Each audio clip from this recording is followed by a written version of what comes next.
Time being 6:01 p.m. on the 26th of September, I call this meeting of the Capital Planning Committee to order.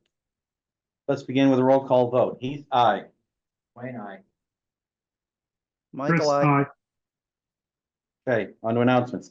This meeting is being recorded. Anyone intending to make an audio or video recording of this meeting should notify the chair at this time. This committee still has a vacancy for a Kingston resident. If you or anyone else that you know may be interested, please reach out to Kingston's Finance Committee. You may reach them by email at fincom@kingstonma.gov. That's FINCOM@kingstonma.gov. Does anyone else have any announcements? All right, any capital improvement plan updates? Anything change? Anything we need to know about? Nothing more than what you're gonna be discussing tonight. Okay. I will just say to everyone in the committee, so they know, I had a chance to go meet with school committee member, school facilities people, and the manager and one of the people from KES, and a playground designer and a representative of the manufacturer of the playground. KES, you may have heard the playground's currently closed. They wanted to go out and have a look at it. I think they have some, I'm not going to give my opinion, but some differing opinions. They're looking at possibly reopening it if they can. The manufacturer wants to send a letter saying the playground still has many years of life left in it. I think there's some concern about possibly the inspector that we've been using. I don't know if we have to compare notes with somebody else on some of these things, but there's just talk about funding the playground, and the manufacturer said the cost to replace it if we went that route would be $600,000 to $800,000. They looked at me as the chair of capital planning, and I said that's what we spend every year outside of our lease. It's just about thereabouts, so that would compete with everything else. So they have some time to work out a solution, and we'll see what comes down the road, if anything. Yep. Just so you're aware, CPC is meeting tonight at 6:30. They have received an application from the school seeking, I believe, the application on $70,000 for playground repair. I don't know what that scope entails, but I just wanted to share with the committee that I believe CPC will be at least getting discussions on that for that application. Yeah, the manufacturer said some of the affected parts just be unbolted and replaced, just like it's that simple. Yeah, that may be all they're doing. There's also some grade work. I mean, I don't want to get into too much detail, but it's a wood chip playground, or we would call wood chips. The industry calls them engineered wood fibers because they don't just chip up a pine tree and put that on a playground. And we have to make sure there's no gravel and pine needles, and it actually goes through a special sifting process. And it creates a substrate where it rots at the bottom over time. You're supposed to rake off the top, dig out the bottom, put the top back down, put a new top on, level it, whatever. I mean, so yeah, they said they were going to look at pricing. So it's good to hear them. Anyway, that's the summary. Next on to approve meeting minutes. We'll start with the April 10th meeting, 2024. Anyone want to give it a look through and call out any edits?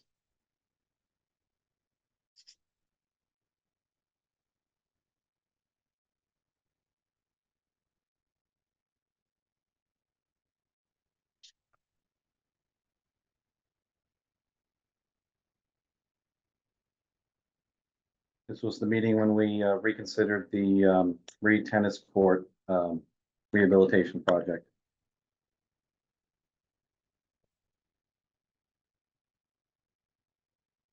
I'll give them a minute to skim through.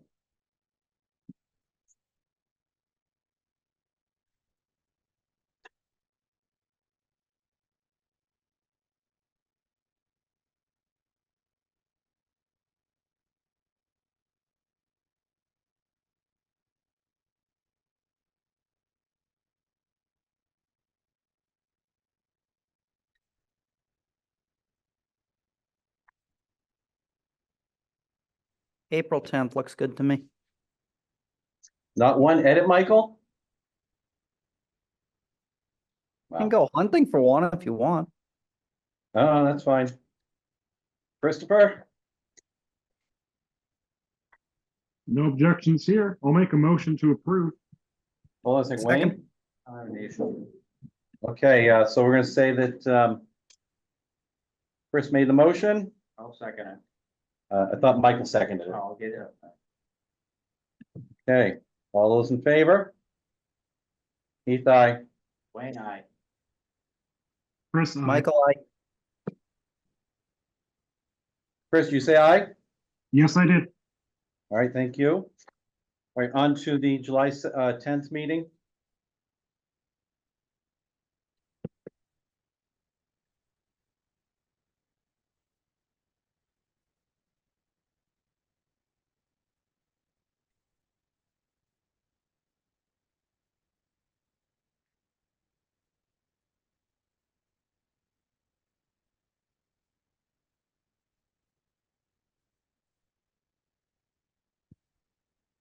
I'm gonna abstain from this one since I wasn't able to attend.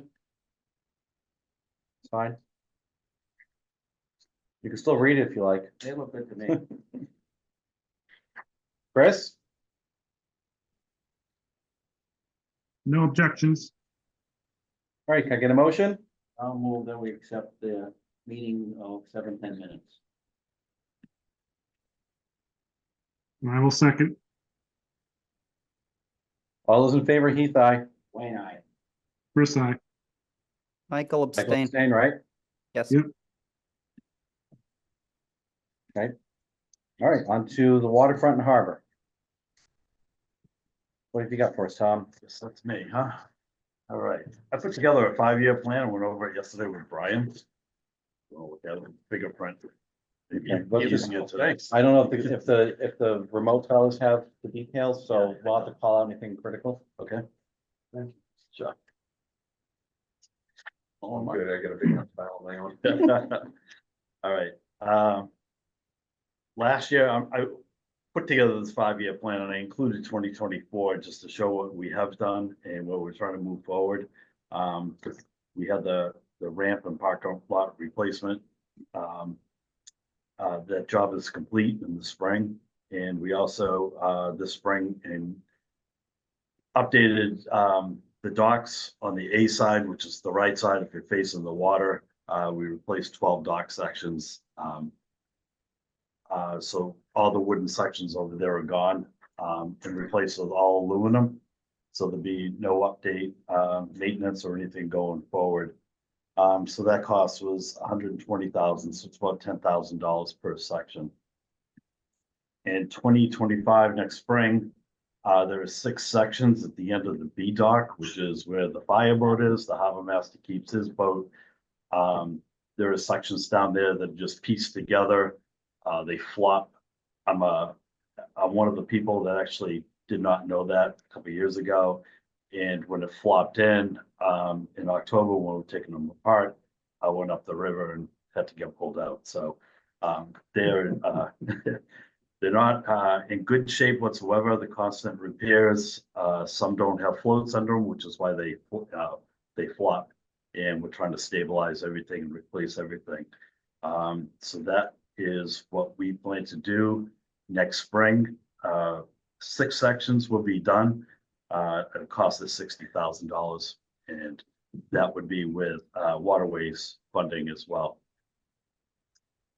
Next year, 2026, the spring of 26, across the river, it's called the Rack, and there are 5 sections that were not replaced probably 4 years ago when we did that side. What we got to do is replace those sections in 2 years. And again, the same cost, about $10,000 per piece. Waterway money be $50,000. It's an estimate.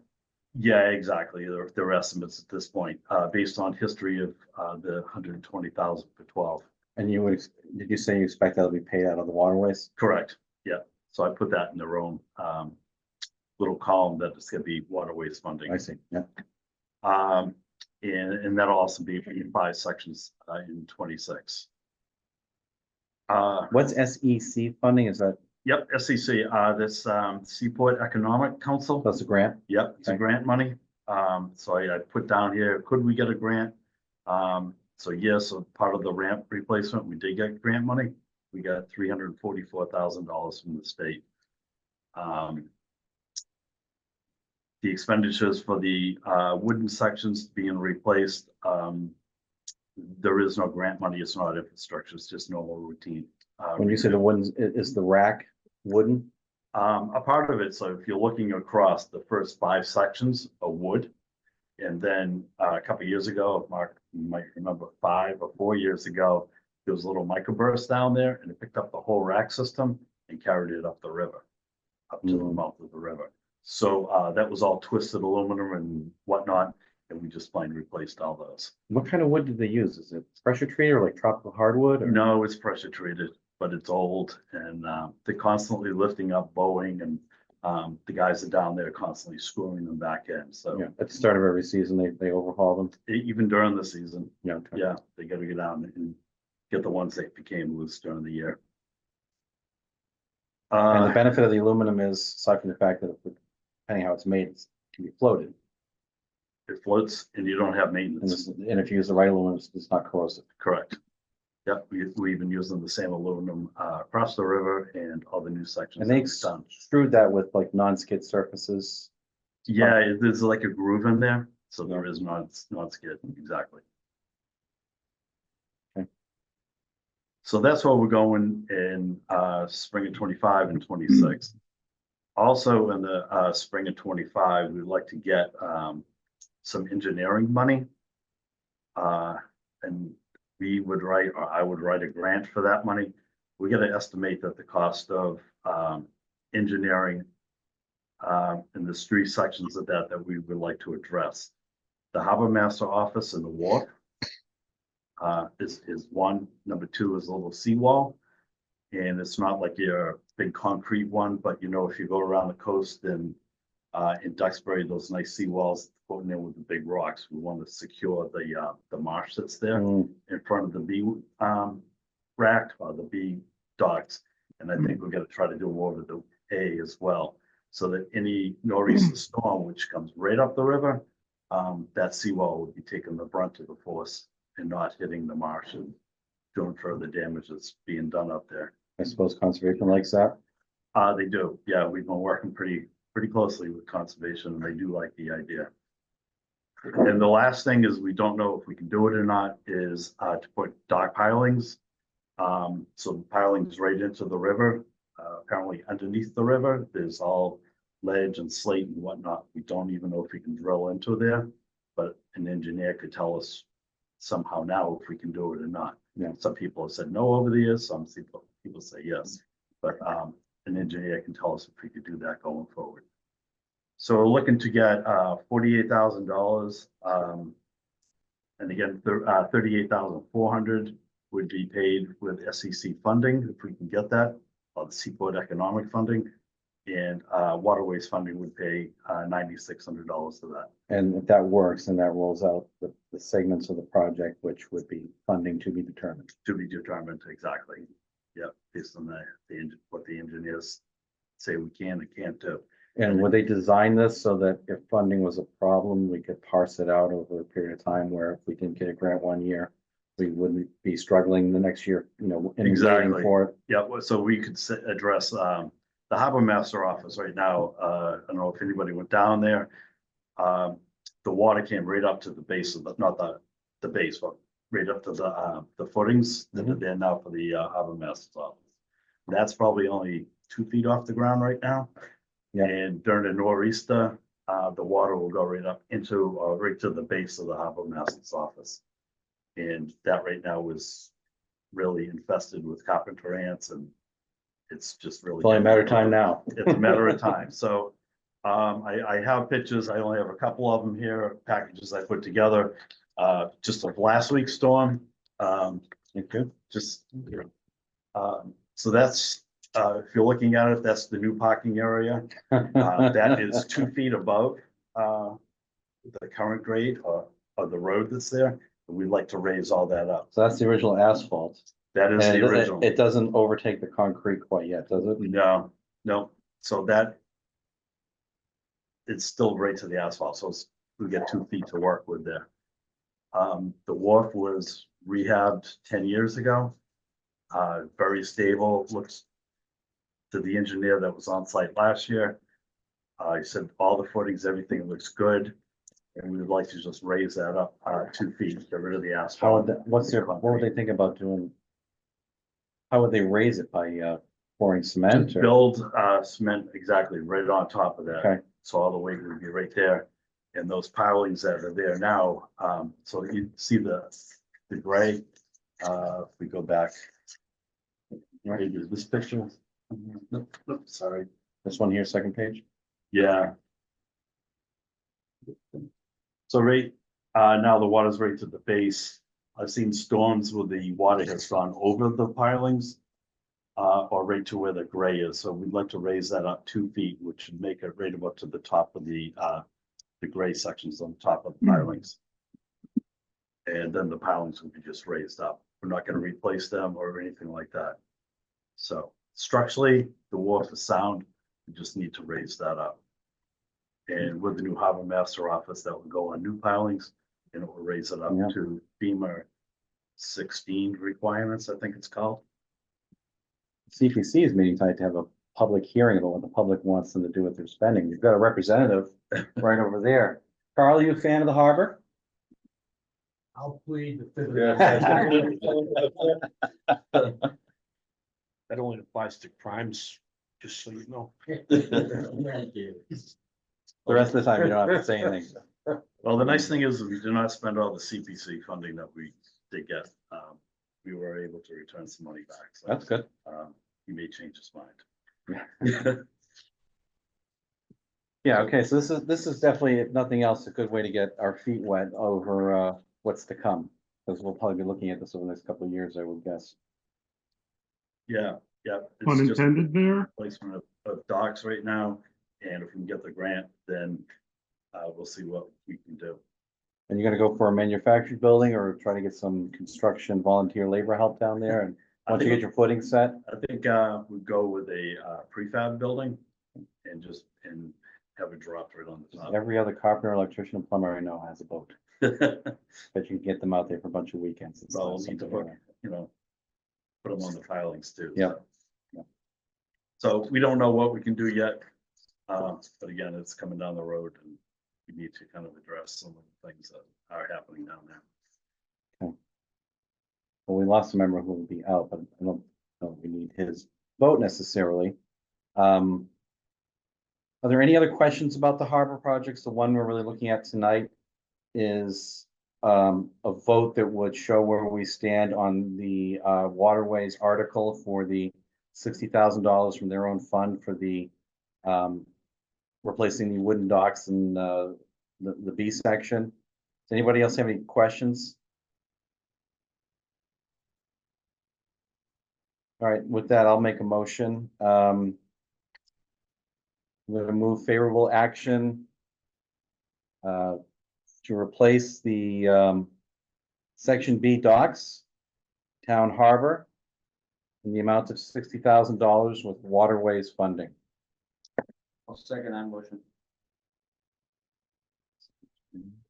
All right, all those in favor? Wayne, aye. Heath, Chris, aye. aye. All right, 300. Anything else you want to preface for the harbor upcoming? That's what I know of right now, so, yeah. Well, make sure you have our vote on your warrant article. I think this would be good, get the aluminum and not have to go through this every year. Yes, yeah, that's our goal. All right, Is the water committee already voted on this? We did vote in favor of it. Was it, you know, who the vote was? We're all there now.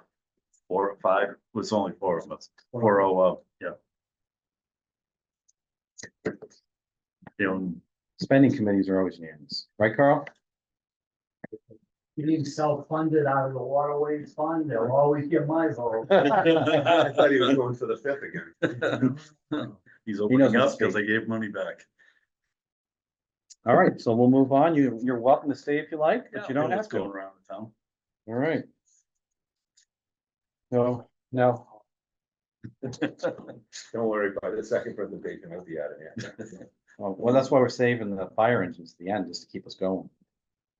So? Yeah, radios. So hopefully everybody got to take a read of what I sent out by email and what I just handed out. Over the past several years, we've done several radio improvements. So beginning in 2018, we did an infrastructure improvement that included moving some of the old police equipment off of the Elm Street water tank and relocating it between the tower at Monk's Hill, that's one of our radio sites, and the tower or the water tank at Pembroke Street. At that time, we made a few changes, including a voting system. It seemed to work fine then, although we did have some remaining older equipment. In 2022, we upgraded, the dispatch center and converted to what they call an Avtech system, which is a computerized control system for the dispatchers. Instead of pushing mechanical buttons on the console, they have touch screens and they're able to activate radios, tones, station alerting, and all that from that screen. That was very successful at a cost of $138,000. I was remiss in the 2018 upgrade was 109. In 2023-24, through ARPA funding, we created a town-wide radio system. Many years ago, we had what they called a low band system where all the departments could communicate amongst each other. We lost that when each of the departments moved to contracted radio systems, if you will, with industrial communications, but everybody was on a different frequency and couldn't communicate. So in getting together with industrial, we came up, and the department heads, we came up with a great system. I think it's a great system. It's a commercial-based system. In other words, it doesn't have the restrictions or the protections, frankly, that the public safety radio channels do. It's based at the Monk's Hill Tower, and each of our departments, fire, police, we have their radio channels, but brand new radios were purchased for water, highway, sewer, and facilities has portables as well on the town channel. That's a UHF digital channel it's a single site, and it's working right now very well. So that was $218,000 for that townwide system. At the same time, through ARPA funding, we did a digital conversion. The area, this was specifically geared towards the PD. The area had decided for a variety of regulations and other reasons they were going to convert to digital radio transmission. So that equipment was purchased, installed, and seems to be working fine, although the equipment's working fine. Fast forward this time in 2024, the police have had very significant radio problems at the high school. We have moderate radio problems at the high school with receiving and transmitting from within the building. Flip over to the middle school, and it's kind of just the opposite. We have very significant radio problems, and the police have a little less. The police are on T-band. It's a 480, 625, I believe it is, for a band. So they're up in a band that has television also within that radio band. And there have been some installation of high-powered repeaters on that band. I believe the New Jersey. Yep. Yeah. New Jersey is one of the closest ones, and they're really screwing it up in certain environmental conditions. Mid-year, I believe it was July-ish, police were doing a foot pursuit, and their radios were clicking in and out.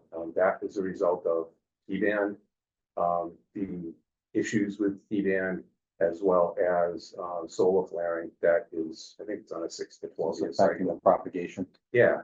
So you can't have police officers with no communication. I mean, that's just any public safety official. It's just crazy.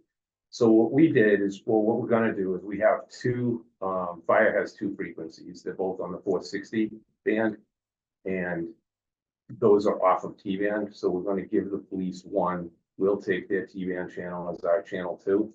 It's not perfect, but it puts those guys in a position where they're safe, where they have pretty much a guaranteed radio signal. It doesn't, however, resolve the problems of the schools. One of the things that I learned in the past few months and never really thought of is police and fire. The more we think about it, we operate in similar but different ways. When I talk to the officers and they're doing radio testing or walking through the school, I mean, these guys are going to be chasing people through a school possibly. And when you're going by obstructions, it obstructs the signal, and then unobstructed, obstructed, unobstructed.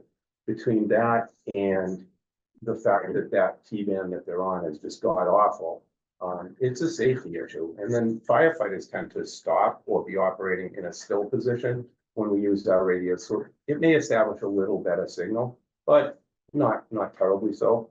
Back when the schools were built, So, you know, hindsight's always 20/20. Bidirectional amplifiers or in-building repeaters would have been the better option, but they were not required by code back then.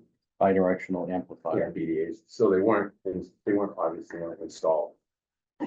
Well, a while ago, I say a while because I can't remember the exact date. I know the previous police chief had a test done in the school, and the information I got was the radio reception was okay. So what's changed? The environmental factors have changed. We've run a power line smack dab through the middle of town that's high output. We've modified the distribution station on Pembroke Street. All of these things, the environmental factors lead you to radio issues. So There's no way around it. the power line's electrical interference. Potentially, I'm not gonna blame Eversource, I'm just saying potentially. So onto our sites. At Pembroke Street, we have receive-only sites for both police and fire. At Monks Hill Road, we have transmit, receive, or a SIMO site. That signal that we're trying to get to our public safety people travels across town from 460 feet on the Monks Hill Tower to the high school building and inevitably hits a brick wall literally. It just doesn't have the power to push into the depths of that building that it needs to do that. The fix for that is to do a full SIMO system, which means both sites transmit and receive. Given that that site is right at the Silver Lake campus with 100-watt, 120-watt repeater set at 100, it should be able to penetrate that building. I don't want to say with relative ease because that building is, dear God, it's built to reflect radio waves. So that's our resolution. The cost of that is 144 and change, and then we added a small contingency just in case we found issues.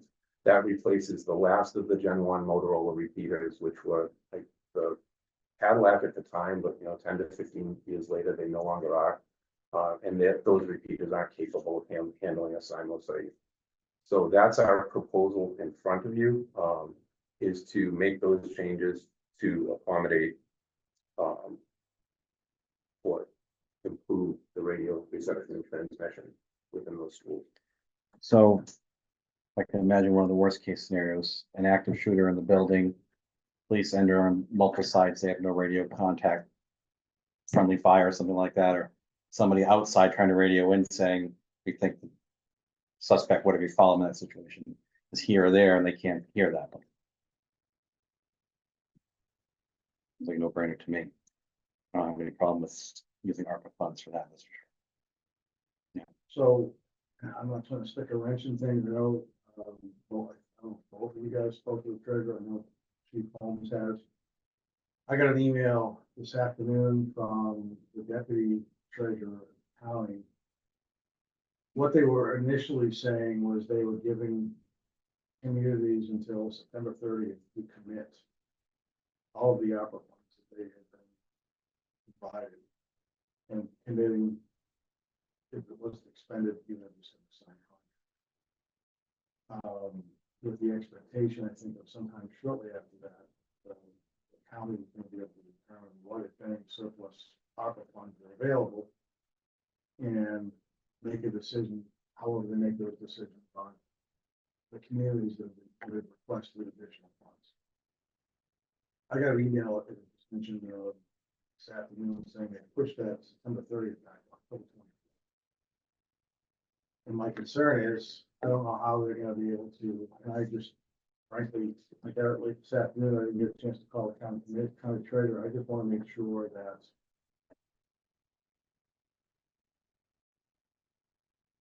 my concern, I guess, let me rephrase it. My concern is the county treasurer and potential delegation of whatever the decision makers are down there with that are not gonna be able to determine surplus revenues until sometime after the 24th of October. So that means at this point, this is not something we can even contract, because we don't know if the funds are available. Am I understanding that? What I'm concerned about, I guess, is if ARPA funds are available, this is a easy decision. Right? To complicate things, and maybe this is something we do wait till the next meeting. One of us can reach out to the county treasurer tomorrow to determine whether or not he's going to have information available for 24th of October. If these funds, if ARPA funds are not going to be available or known that they're available sometime after the 24th of October, is it something that capital plan they wants to bring forward with some of the funds. Well, depends on what qualifies, but, I mean, to me, at least, speaking my own opinion, and anyone else in the committee can disagree if they like, or agree if they like, what I'm hearing is that these places are targets in our modern world for crises, whether they're accidental or on purpose, and if they are all trained to run on radios. I don't And disagree with any of those things, right? My concern is, does the capital planning committee put a placeholder on the town meeting warrants to raise to fund this purchase in some other manner? And if there isn't a need, if. So in other words, we would, If become available, then we can either pull off the warrant if we have time or pass over it. and if it's not, we have to find a funding source. That's what we're trying to say. So I agree. I think this is a huge concern. I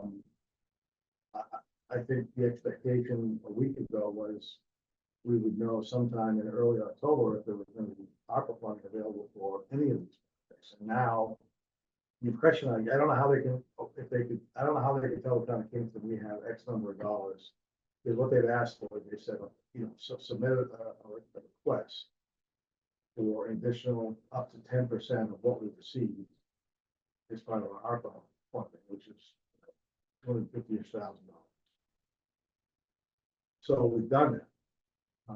But now I'm just concerned that they're trying to give as much time to the communities. I'm assuming again, it's the pushback. They're saying we can't meet the September 30th deadline. So now they're going to give people October 24th. Now that's going to give Kingston. That means they potentially become more competitive for that money if they bring something stronger forward.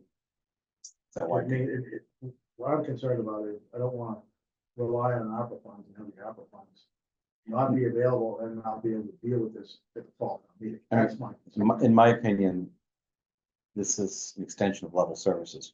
When we had all these radios, we expect them to work. If we have a situation where they don't, and it's necessary, we have to figure out how to make it work. I completely agree, but again, this being a capital item, I just wanted to make the capital planning committee aware that there may need to be an additional funding source other than ARPA money. I can verify with, like I said, the county treasurer, whether or not my expectation of nothing being available or not knowing anything to ARPA over is true. And you guys can decide in next meeting, do you want to try and use free cash, do you want to appropriate? And that would be some analysis to go into that. Right. What do we leave with free cash? And So I just, like I said, I just want to make you aware. I think it'd be prudent if in fact the 24 feet is real, Yeah. to have a backup. But here's a thought, and tell me if I'm completely wrong. Would this BDA be at the school? So back up, if you were going to put bidirectional amplifiers in the schools, they're physically installed within the schools and the cabling is run throughout the corridor. They run, give or take $100,000 in a pre-existing building each.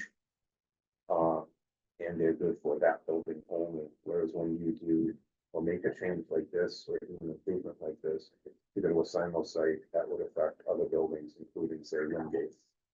So the deeper parts of Wingate would be a little better radio reception. Could I suggest that if we were in a pickle with funding, that it's open up to the school region?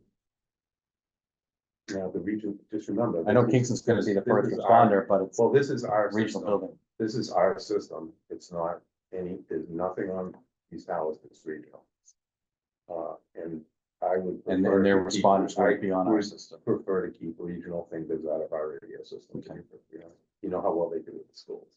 Well, I was wondering if if they had the obligation to chip in because it's for the facility safety. I wouldn't think so. All right.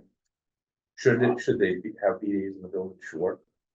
And if they were built now, they'd be required to, but it simply wasn't a requirement then. And to retrofit an existing building is certainly pricey. How was communication with the recent lockdown they had at the high school? Same, like partially spotty. I mean, police has a more difficult time transmitting and receiving in the high school. Fire has more challenges in the middle school. No major failures, but there are parts of the building where it's a dead zone.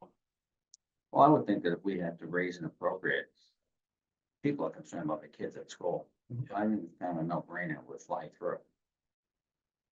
Again, I don't agree with you. I just wanted to raise the point that we may want to have.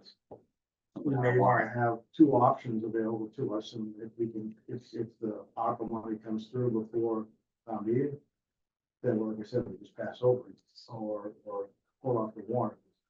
To do that. So we're thinking worst case scenarios, we have to raise and appropriate. We have to go to town meeting with that.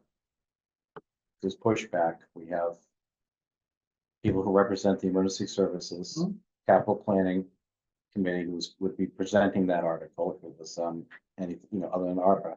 And then let's get somebody from the regional, a resident from the regional school committee or something to speak to it. And then I don't think they're gonna pick that apart. I don't think it helps with any of those things. Want to do the air. No, I put a placeholder on the warrant. I agree with that. We have to come together again to meet on it. We will.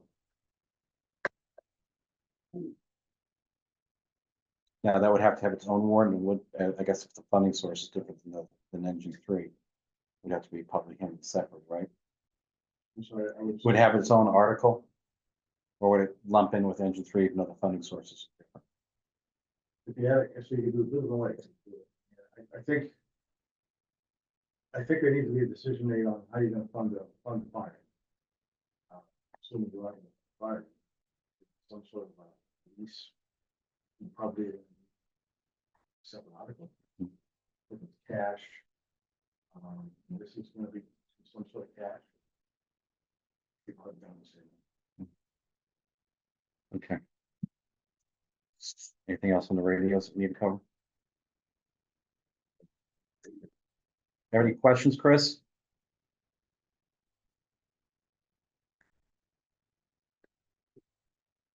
Only how quickly I can hit the unmute button. All right, then. So you don't need a vote from us, or you want one, we'll, for the ARPA, in case anybody else had any questions. But what our position was, we can take it, but if you don't, you don't.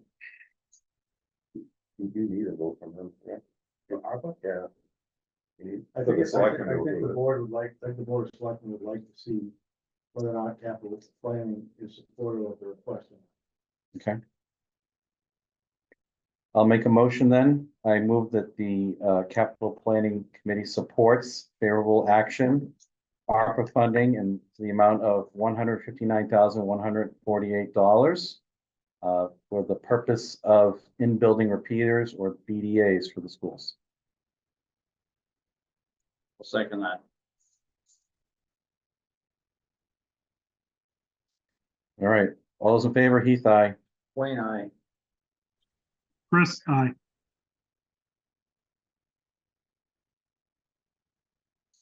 Passes unanimously. Thank you. Yep.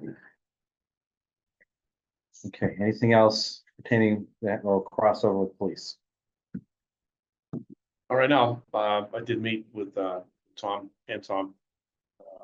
It's previous business, but I understand what they're looking for and I support it. You may see other stuff coming. I heard about a vehicle. Yep. I'll talk about it tonight if you want, but I mean, you need it on your agenda to vote on it.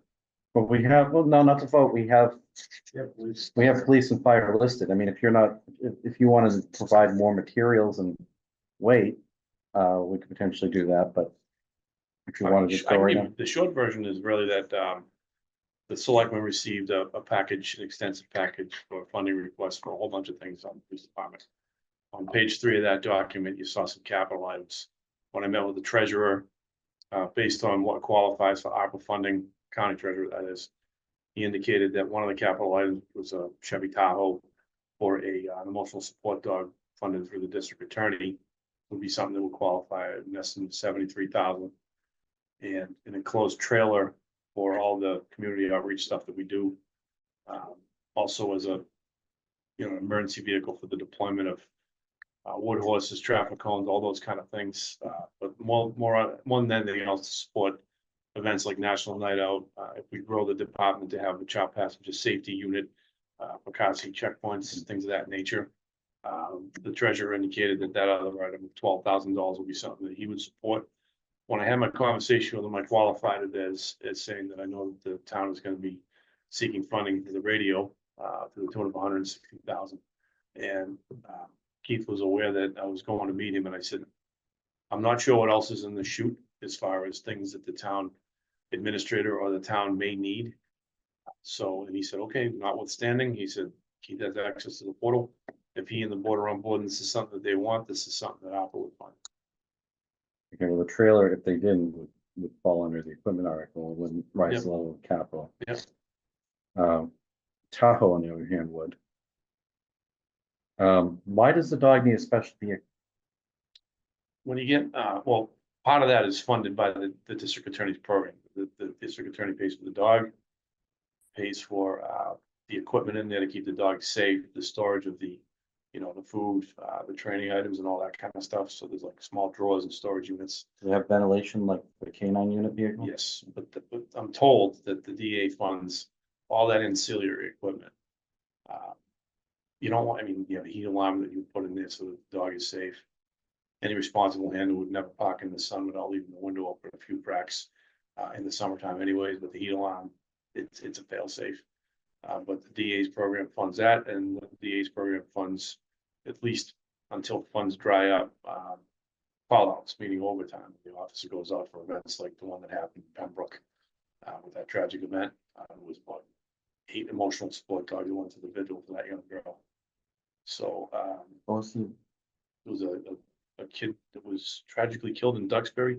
She was a Silver Lake student. She lived in car Pembroke. accident? Right? Yep. Okay. So the emotional support dogs were there.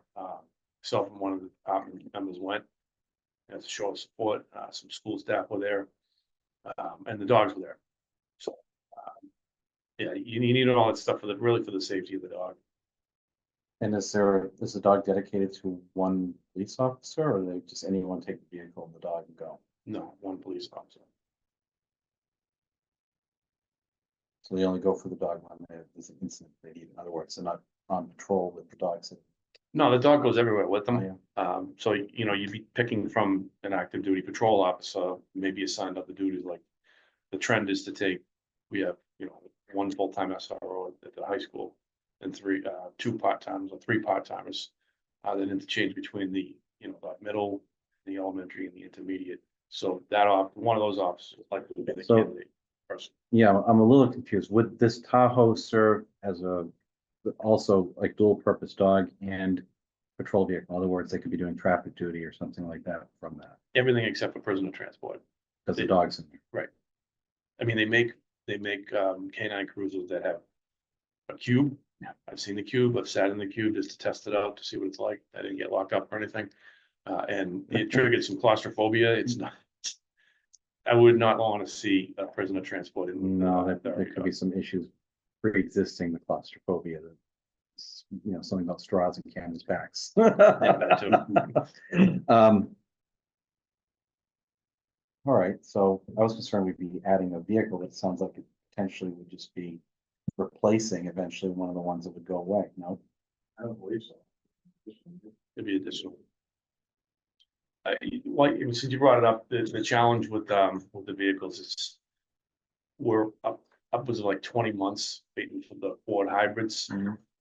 We're just not getting them because the manufacturer is not putting them out. It's gotten to the point where it is no less than ridiculous with the hybrids and the Fords. Part of the reason that I started leaning towards Chevy Tahoes is, number one, they're more available. Number two, they're a more versatile vehicle. is that what the sheriff's department uses? They have a mix. They have a little bit of everything. They have a large SUV though. Yeah. They have vans, they have SUVs, pickup trucks, they got a little bit of everything there. Yeah, the concern is for me, it's ARPA. The town meeting doesn't have a chance to say, we're adding a vehicle and accepting the expenses of it over time. And eventually, when it's time to be replaced, it'll be viewed as a capital item for capital appropriation. So then if we're not growing our budget or our revenue, it's competing with something that we already had existing. If the town said we want this. So that concerns me, but on the other hand, an opportunity to get it with ARPA funds. But this is not an aim at creating like a panic or an urgency, like, or anything like that. I did have a conversation with Keith about why now with the emotional support dog, and I don't know how long the DA is gonna fund this program. And if he does fund it and continue to fund starting it up, I think the first thing that would dry up, if anything, is the overtime for the call-outs. So it's an opportunity that does have some time sensitivity. I've never asked them in, but I know the funds like this don't last forever.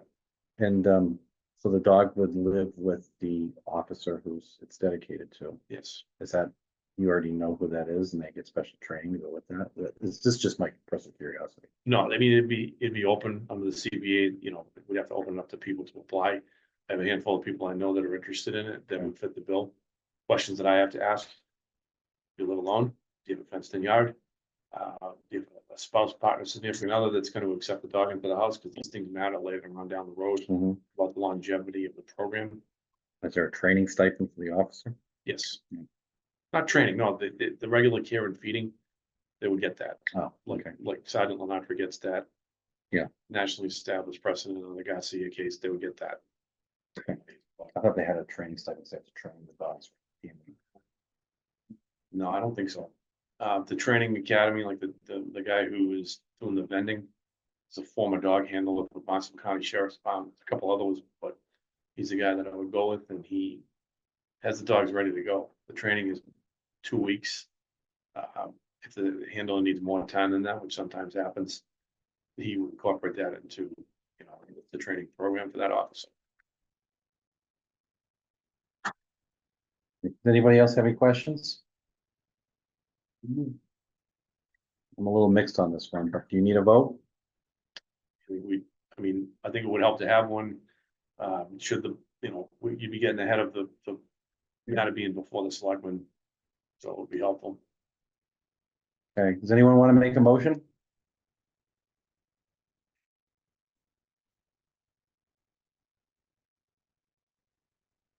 All right, I'll make one. Let's see, was the amount 75 or 73? 73. 73. Okay, I move favorable action for Chevy Tahoe in the amount of $73,000 for the police department dedicated to the comfort dog. Do we have to include as funded by the DA? The dog is. And some of the build out in the vehicle. I think the funds are all ARPA. No, the trailer is another 12, I think, because this is because it's over 50, right? Yeah, but the trailer, if it's not part of the vehicle and the dog combo, would be a separate capital. And It is, one I'm sorry, rise, yeah. you're right, I just. So wanna you'd have that on the make equipment article if you didn't get the ARPA for it, if you decide to. sure- I just want to make sure that you want to vote the trailer. So I apologize. Yeah, no, I mean. Yeah, it's not really within our scope, so. That's true, so it's under 50 grand. Yeah. Wait, do we have a second? I'll second it. Okay, all those in favor? Wayne, I. Chris? Chris, I. Okay, I'm gonna give a no, not because I don't support the program, but I think something that, just out of principle, I think town meeting should have a chance to say they want this kind of a thing. Otherwise, I think it's a good idea to use the dogs. I know they very good at stress relief people, and I think it'd be good to get the vehicle like this, but I just think town meeting should be able to say they want to add a vehicle to the fleet. But again, good luck to you. Thank you. Okay, anything else for the police department? Let me think, I got a list. I got a big binder here, I mean. We can't pay for your training You programs. can't stay here all night if you want.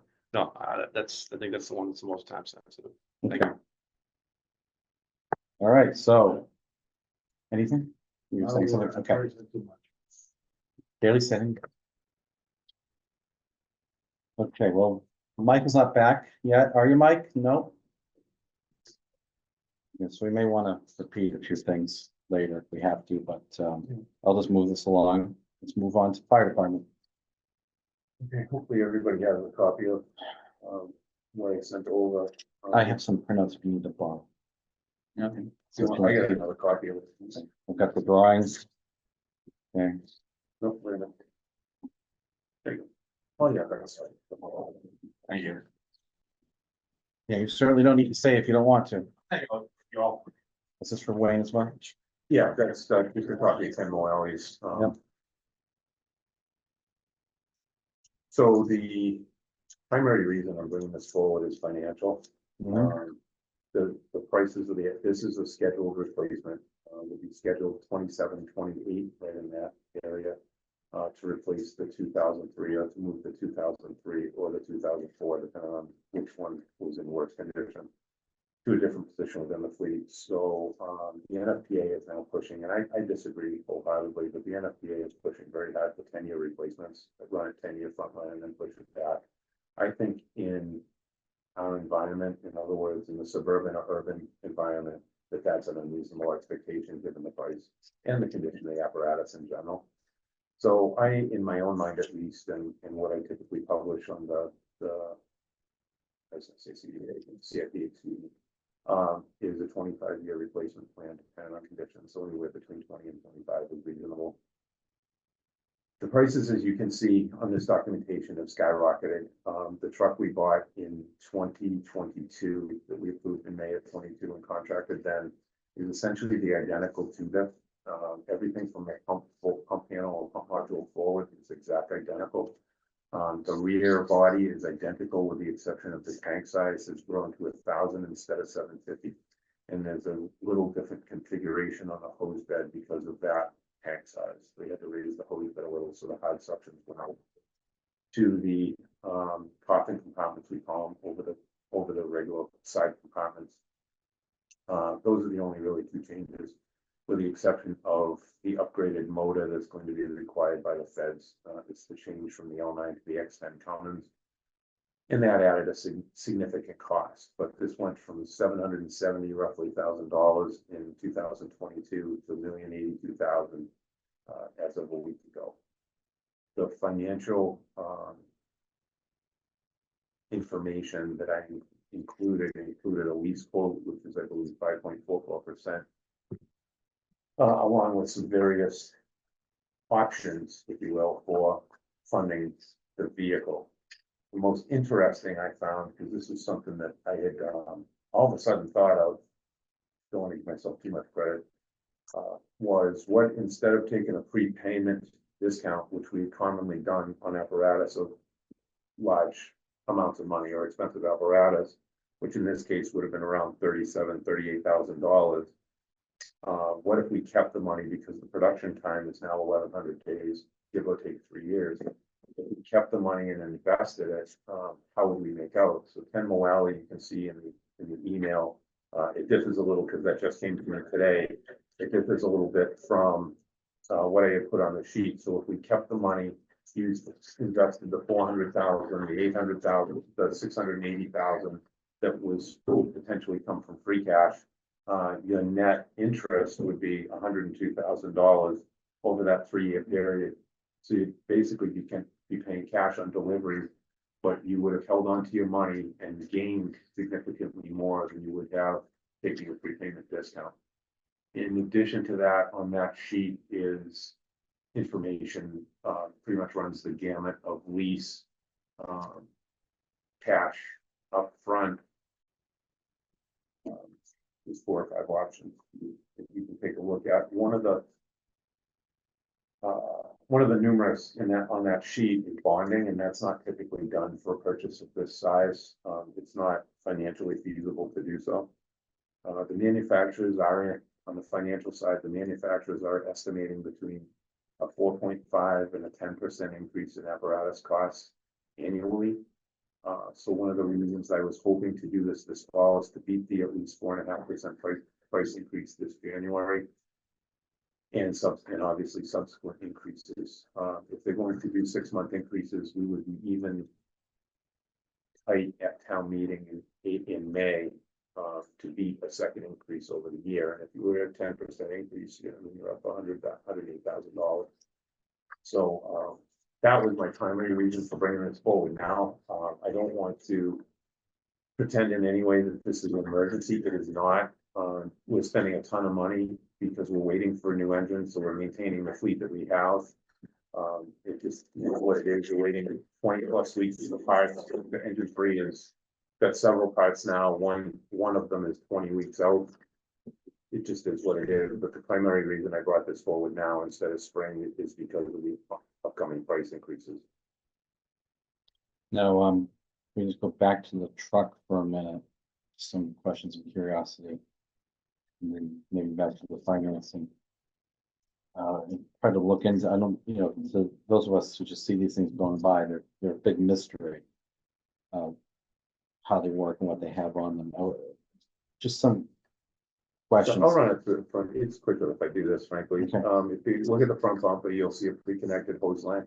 That's typically used, that's in the middle tray. It's typically used for car fires. You nose into the fire, you take yourself in a blocking position on the road, and they deploy the line from the front of the truck rather than the side where they would end up essentially playing in traffic, which is obviously dangerous.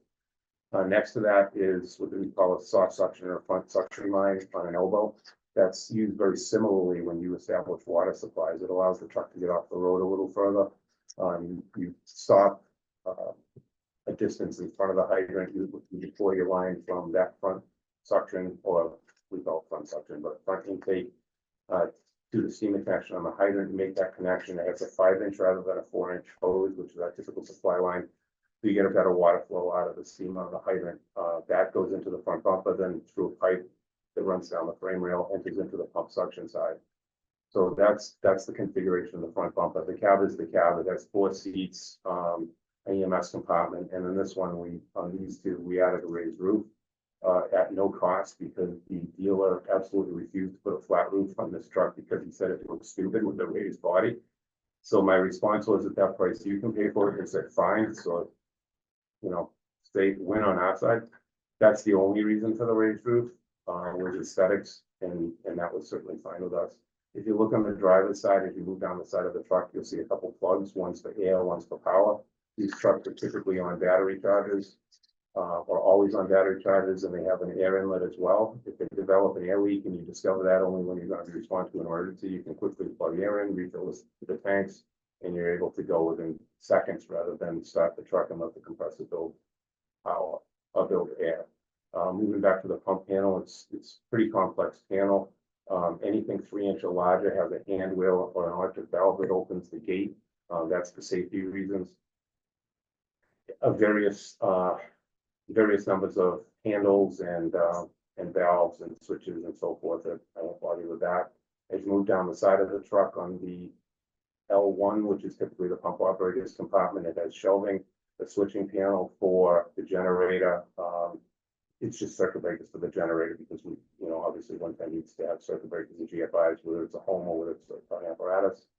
Adjacent to the shelves in the left side of the compartment, you'll find a tool board that carries axes, brooms, shovels, etc. It's the fireman's tool shed on it. Yeah, part of it. Move down to the next compartment, depending on the truck we have, but on these, you'll find our gas and electric rotary and chainsaws would switch largely to electric. That's the way to go, and frankly, they're safer, especially when you operate in places like inside the election or inside the mall, and you're not running gas equipment.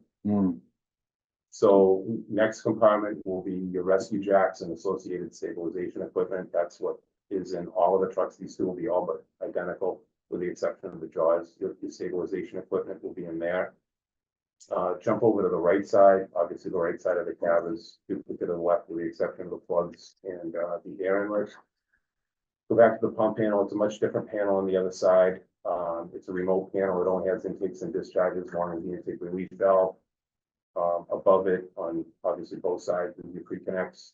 There's 2 pre-connects. They're 225 each with a nozzle on them, 1 3/4 pre-connects. Below that, you'll see 2 3-inch discharges, or depending on the truck, you'll have a 4-inch discharge or 2.5 with various configurations. Below on both sides, you'll see a pump panel, what we call a pump panel, the tray, quote unquote, and that holds either a forestry line or the short snakes, we call them, short sections of 4-inch that we use to connect to hydrants. Back behind that is your R1 compartment. That's all your electrical equipment and various hand tools. The next compartment over that, we call it the high side. That would be your R2 compartment. has all of your high-rise equipment, which would be the stuff we use for the mall. A high-rise hose pack, gates, valves, etc., anything that's used for high-rise operation. Behind that is a little bit of a miscellaneous compartment. It's got our ventilation equipment, smoke ejector, likely this year, both battery and electric, as well as some speedy dry and some other ancillary equipment. If you go to the back of the truck, you'll see a large compartment in both trucks. There'll be jaws on the truck that's coming in from the 22 order. It will be a transfer of the jaws we currently got on a federal grant that are the high-powered Hurst hydraulics, which are powered by hose reels, and a power unit that sits in what we call the dunnage area above, it's the empty area above the pump panel. That on engine 2, which is the replacement that we're looking at tonight, in the back compartment will be the electric jaws. They're battery powered. They sit on a rotisserie. You slide them out. You get a selection of cutter spreaders and rams, and you can select whatever you need for a tool. Above that is a hose bed on this particular truck, 1,000 feet of 4-inch supply line with a valve that will actually sit on the bumper. Then 250 feet of 3-inch attached to what we call a blitz gun, which is a rapid attack high volume nozzle that has feet, sits on the ground. And then 2 2.5-inch pre-connected lines, one straight stream, one combination nozzles. So that's pretty much the walk around of the truck. If you look below the rear bumper, you'll see a trailer hitch. That's not a trailer hitch. It could be used as one if you wanted to, but that's an anchor point for tech rescue. If you needed to repel, you have a Dump down a belly kind of. yeah, you can pop in a fitting, pin it, and you've got an anchor point for all of your rope rescue stuff. So each side has, including the back and front, have scene lights that are powered 12-volt LED, high-powered scene lights made by Wayland. Those work very well for us. You don't want to work in the dark, so we do invest a little more than average in lighting, but it's paid off and limited injuries. Sure. So that's pretty much the walk around the truck. Thanks for the thing tour. one thing I did miss on the top, they call it, comes up through the pump into the dunnage area is a deck gun. It's a large volume water application appliance. We call it a deck gun. It's a giant nozzle. What's it like, rise up on a tripod or something? You pull it up and it locks with the raised roof cabs. If you just hard pipe them and they stay down at that level, you can't get the angle you need. So they have what they call an extender gun. You pull up, it locks, and you can stand up there and use it. I only have 3 questions, so. What's this thing that looks like an antenna on the bumper? Is that one of those things that it moves when you're too close to something? Oh, yeah, so those that come up, you'll see them on semis too. Okay, yeah, Because we have the extended front bumper, they come up and they have a little light on top, so you don't hit walls and stuff with them. It tells you where the edge of the truck is. difference between class A and class B foam. Class A foam is for ordinary combustible wood, paper, etc. And wood fires. Class B foam is combustible liquids. Does that include like if you're dealing with those lithium-ion batteries? or the- Lithium ion, you do not use foam because it causes the battery to burn at a more rapid rate. Oh, wow, okay. And this is I believe I learned the term was a midship pump Sure, midship means the pump is mounted in the middle of the truck. as opposed to in the front or rear, which are also options. Why most people, it seems like most farmers use midship. Midship's the standard, yeah. Is there any benefit to being in any location? It's just preference. Preference. All right, learned more than I bargained for there. That was pretty good. I've done it a couple of days. He's gonna be sending you an application for a call position. Yeah, no, he didn't.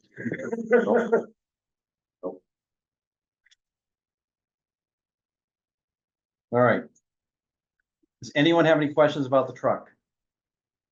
So That's if we- mine. If we order the truck, there's no cash required for the order, or you have to give them 10% nothing? And Ken has sent some emails, where's you gonna invest the money? That, you can probably help me. Or actually, I'm sorry, Cancer. I apologize. Hey, Ken?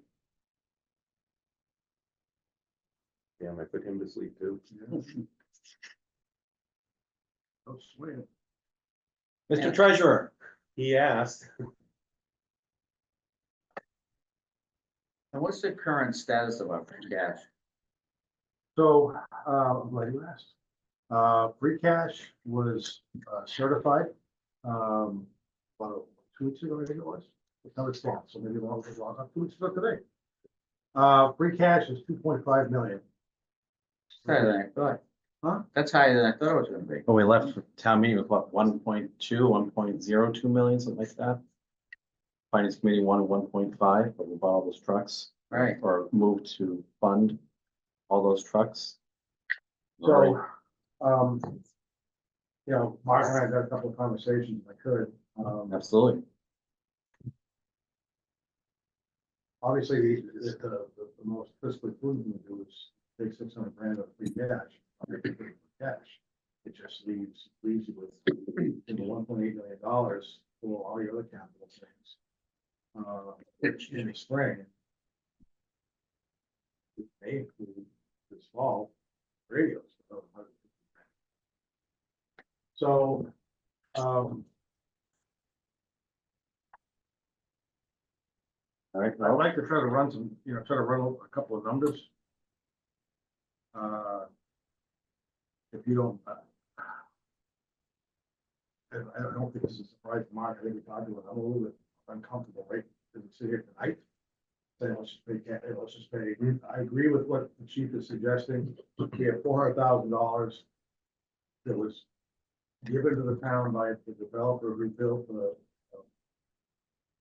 apartments at the mall several years ago. And it was generic enough for improvements or upgrades of fully fire equipment. So initially, up until probably a month ago, 2 months ago, the thought was we would use that 400,000 to pay the last 2 years of the ladder truck, whose lease is $215 a year. 205.99. A year. However, you know, Mark. that's at 2%. Yeah, Mark has suggested it makes all sense in the world. The 2% interest rate, why would we pay that off? And incur potentially a higher lease amount at probably 5.5%. So the thought is to use that $400,000 now towards this new vehicle. And we've got to come up with 650 in either, you know, a lease or potentially free cash. Hi. So I found my unmute. Sorry.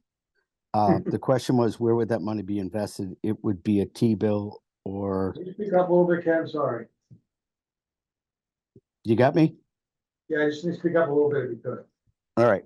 So the question was, where would that money be invested?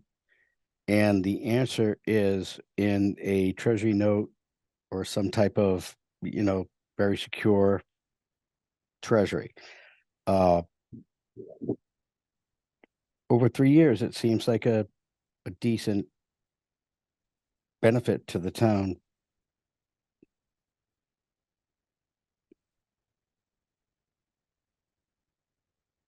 I think it was it 66,000? Yeah. So it's all really based on what's going to happen in the next couple of months. The feds are going to drop the rate again, so that benefit might not be as high.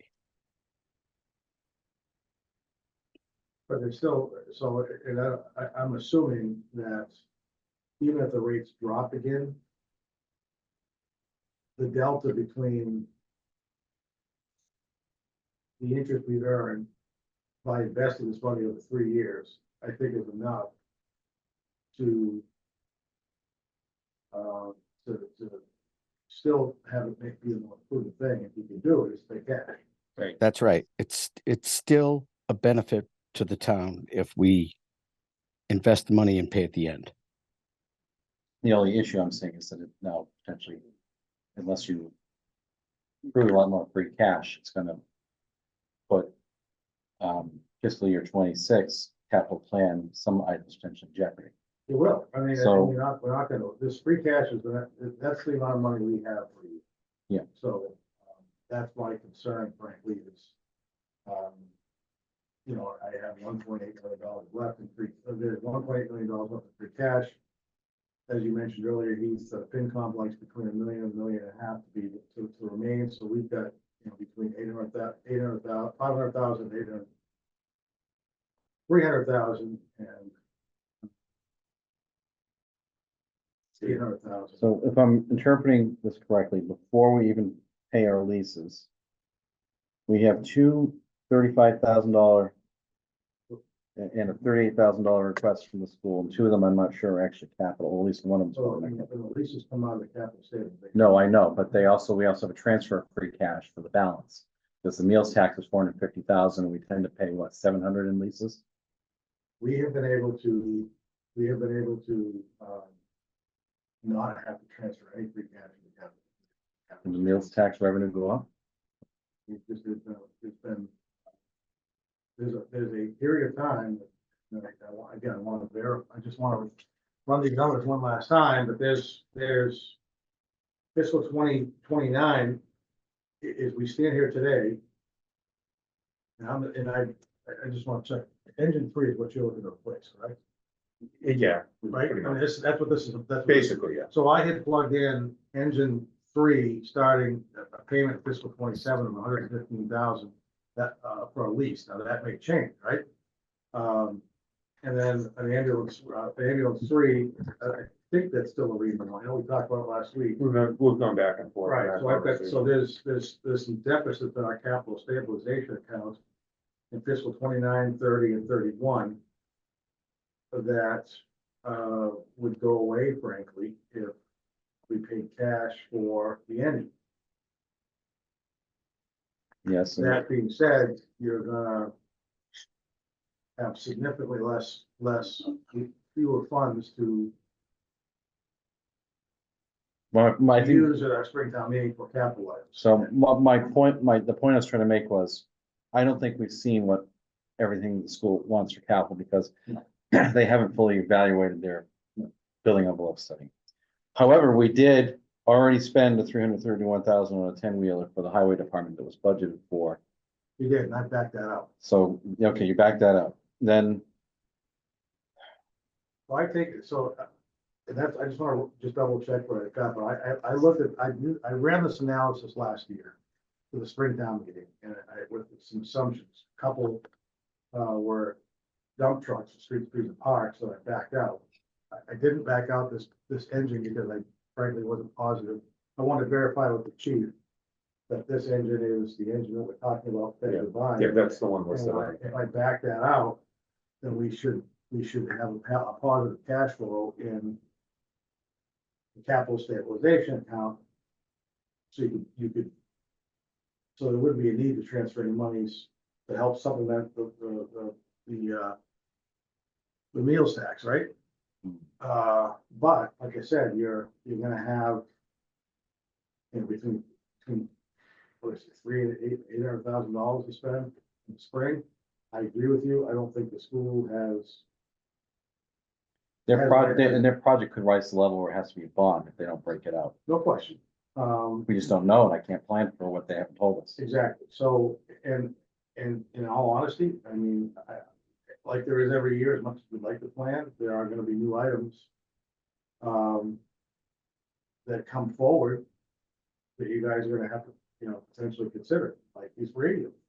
Or some other capital item that comes forward that wasn't on the capital plan last year, that really is something that's gonna be a priority, and it's just going to, my only concern, and it's a decision you guys have to make. You're gonna limit what you can, you know, fund in the Springtown meeting. Did you back out the $500,000 for road and sidewalk improvements? Because last year we didn't fund that. When we place the order, do we have to tell them we're gonna pay cash or lease? And again, we've got a little bit.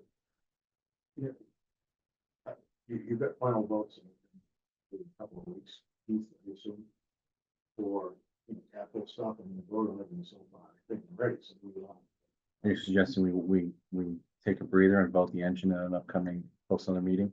It's up to you. Because I mean, the thing is that Michael Cowett's not here. He's missed some of the conversations, It's up to you guys. I mean, and he's a finance committee member. So if we have his buy-in now, we get a little further on the next step. it's up to you. If you're comfortable with knowing that, your free cash is gonna be 1.8 million, if this were to get approved and go to town want to be paying cash.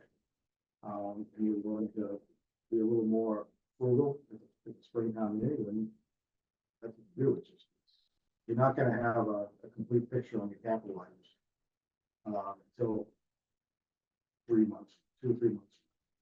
So it's, you know, I completely understand where Chief's coming from. It's fiscally responsible to get this done now, and it's operationally responsible because he's gonna wait 3 freaking years to get the truck. Right. So it makes all the sense in the world. We say that earlier in the discussion, 1,100 days is now the wait time. And that's unbelievable. So in spring, the factory had 2,000 on back order. With a 2-shift operation, they were producing 40 engines per month. 2-year wait time. And of course, demand's not dying because municipalities have to keep ordering. So, you know, I get it, right? It's just what makes the most sense. Can we financially afford to bind the town now with paying cash? Here's something just maybe that you can answer that would ease some of my concerns. We don't know what they're gonna bring in for 2026, but most of it should have already been brought in unless it's emergency. So some of it, we can just say, well, you're a bit late and we already, you know, we went for this engine. Not that I wanna do that, but that's kind of the way it works. If something came on that was at an amount, we said, you know what, we really think we need this, but the amount that we carried in free cash isn't enough. We could potentially do a lease and we had to, and then structure it so we're placing the order and pay for it when one of the other leases are dropping off. Does that make sense? I understand what you're telling me. Because if it's, especially if it's an item that has to wait, somebody will do. I'm not planning to do it, I'm just wondering if it's an option. So I guess I'll try to answer this. The only things that would seem to give them excessive amounts of time where you could kind of order it, hold up on, you know, starting to pay the lease. Mhm. Is street treated parks, heavy equipment, and fire heavy equipment. And because we bought 4 dump trucks, or we authorized the purchase of 4 dump trucks at this spring's town meeting. The only thing I believe Street Parks is going to be dealing with at some point in the next couple, 3 years is that, culvert. Well, they have the trackless machine, that's 267 with all its attachments. And the Vector truck, which a year ago was 680,000. And a couple years before that was 400-something thousand, and it's gonna be a fire engine when we buy it. So, yes, and that would be something that might take some time, whether it takes a couple of years. Well, I think that was scheduled for 2028, so the last payment on engine 1 is 2027. And now the last payment on the ladder truck, if we option to use the funds from the developers, is 2028 is the last payment. Right, so, So if that truck lasts, not, I mean, it's gonna keep going up in price, but if it holds out, we'd be leasing the replacement when one of these drops. So it's not as much pain there to feel. I agree, so I guess what I'm trying to say is next spring, I don't think you're gonna have a vehicle on there that you could say, we want authorization to enter into a lease agreement, so we could place the order and not have a lease payment for 2 years. Because police cars, and all the other smaller vehicles that, and equipment that may be on there, there is not a 2-year wait. I just wasn't certain because there's a $200,000 generator for the elementary school. And I don't know what the wait times are on that, but to me, it looks, if it's $200,000 generator, it sounds like it's, you know, more substantial than the one you have here. It is, and, you know, again, that was one of the things I was looking at potentially trying to find some opera money for. That makes Surplus opera sense, money, yeah. some surplus opera money for. But, you know, I think that certainly the radio upgrade is, I don't know, if anything would top that in the fire townwide. So that's a concern, and you know, I think the board heard last night, Chief Holmes and his thoughts on comfort dog and the benefits of having those, and you know, I think that they seem to be supportive of moving forward in that direction, which would, entail another $73-ish thousand for another vehicle. So now we're up to $223,000. So I don't know, I could potentially get some of that $200,000 for a generator. I don't know that I could get all of it without the money, so it just depends on who else may be asking for it. We could certainly ask them, but You have a generator in schedule. So that I know you pushed it back. the likelihood, I think the most prudent approach to our generator is, once we get through the station planning process, that to lump that in with. Tack and bond. Yeah. But that's taking the risk that it does pass. It is what it is. You need a generator. No, I don't. Okay. Not in not in such a fashion that I would say it's high priority. It's tuned every year, it's maintained every year. And I ask them every year, where are we? Do I need to push this out? Can I push this out? And every year they say, you're in good shape. Okay, if that thing actually did break or somebody drove a car into it or something, we have, there's a town rainy day fund. Without going to town meeting, is there an exemption in the law for something like that? no. Again, I don't wish this on anybody, but if somebody were to hit the generator instead of a transformer, it's an insurance claim on their insurance. That's a win-win for us. Same thing if it gets struck by lightning. I don't wish on anybody. Acts of God. Okay, So so we would not have a rating, we would have to go to town meeting to replace the generator. all right, well, I was just wondering, because if we're in a bind more so than we thought we were, we'd have to really pick and choose here. We have a $50,000 tennis court renovation, which I think would qualify as CPC. I think that's what you would propose to. Yeah, we have 30 grand for the shed replacements, Opachinski. I don't know if that is CPC or not, because it's sort of a maintenance thing, but that might be something that could wait a year or two anyway. Like I said, and I want to make this very clear to everybody, I'm not bringing this forward because, as we did with the 22, that it was essentially an emergency because the old one was so bad. But when you look at the finances, strictly from my point of view, obviously, you have much more to consider. When you look at a 9 or 10% next year increase, you can back out all the benefits of investing in money and stuff. It just made financial sense to me. And it's up for the replacement anyway. And what troubled me the most, I'll be honest with you, is we've done some pretty short money leases in terms of percentages. When I saw 5.44%, I was concerned. That's a lot of money in interest. I said, I debated back and forth because I'm not one that loves to go to, special, but this was the time to say, hey, just FYI, if we don't do it now, you're going to be paying significantly more, a larger amount of money for it. And I think even at May, it'd be hard pressed to beat the next increase, but if we could, I mean, you've got the getting ahead of the costs. But in terms of replacement, the longer you wait.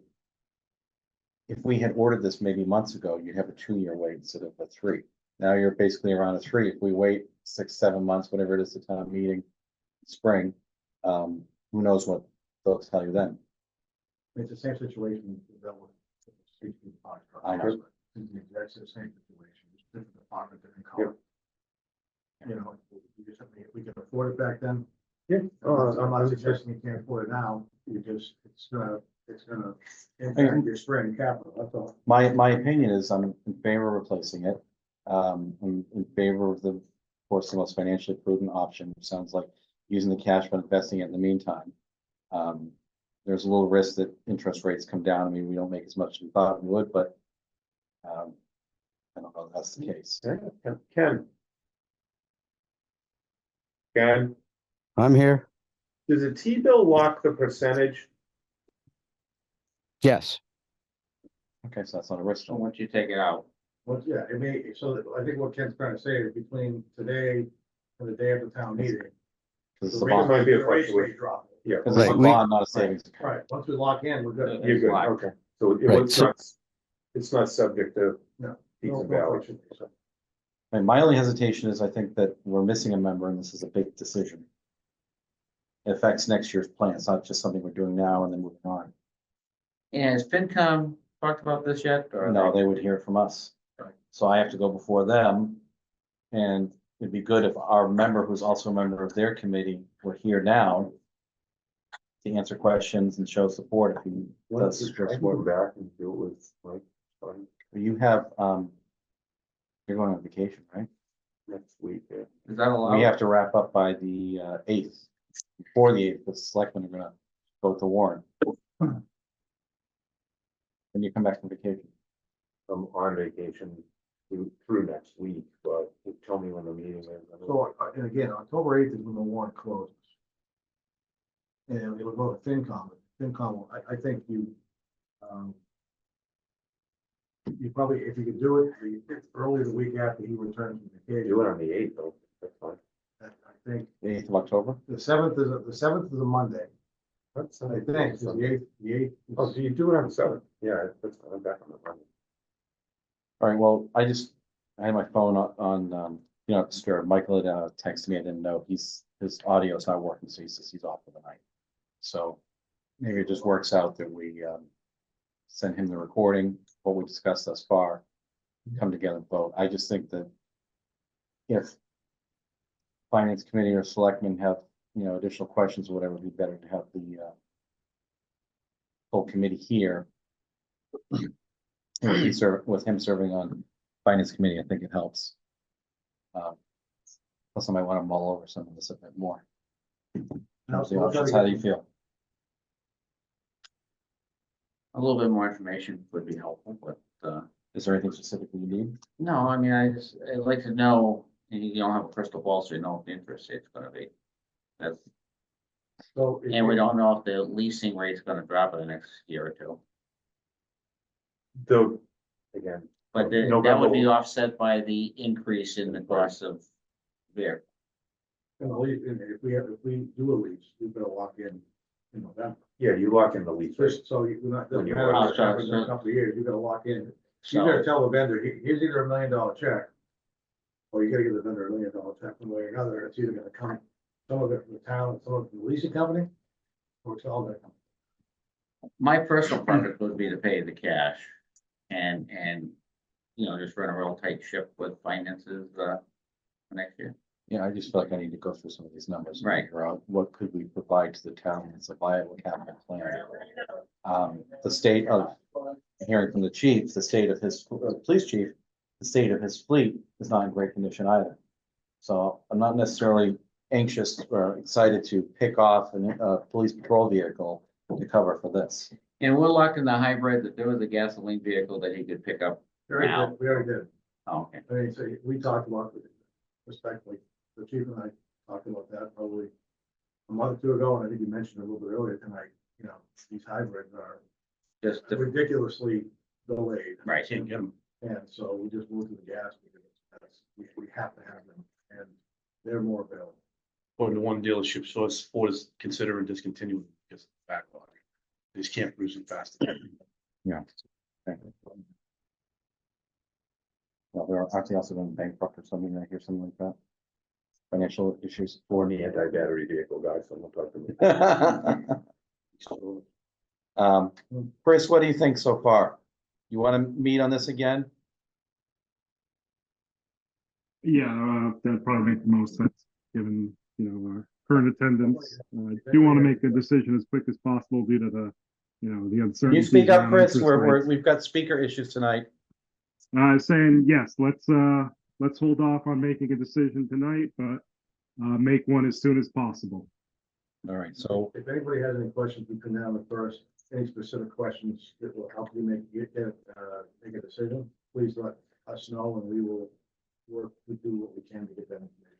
okay, so you've all got Keith's email. You should have the fire chief's email address because I've copied him and some of the things I've sent out to everyone. So certainly ask your questions. Whatever questions you have would be great though if you get the answer now, but we can discuss them in the meeting. So if you have a good question, let's bring it back up when we meet again.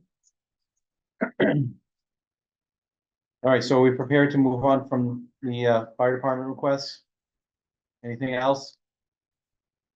Nope. All right, thank you very much. Chris is very. Chris, are you available on the first? I don't even have my own calendar. Yeah, first. I believe so. I don't know of anything specific.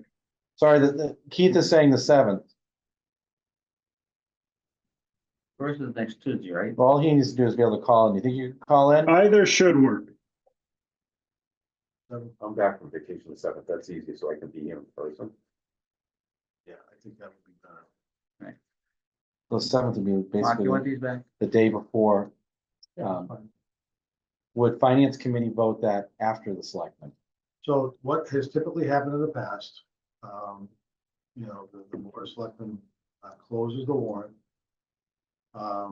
They may have some questions, they may review some of the articles, things of that nature, but the board typically looks to have the finance committee vote up or down on the different warrant articles, financial warrant articles, before the board of selectmen does. So the way the schedule is laid out, FinCom has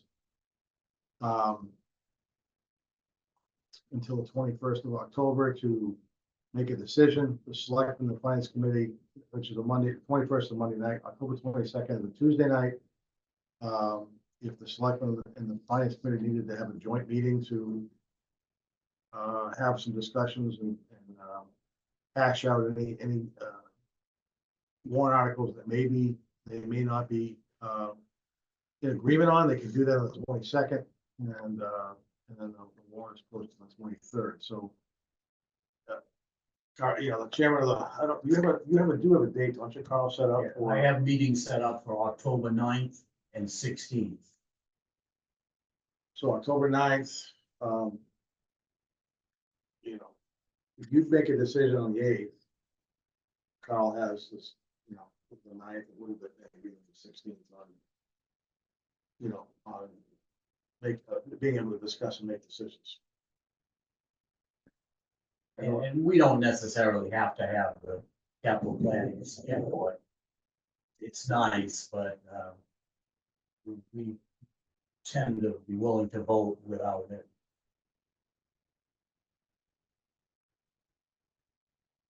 It'd be better though. Oh, absolutely. Especially if you say no, then it's a lot easier for me to say no.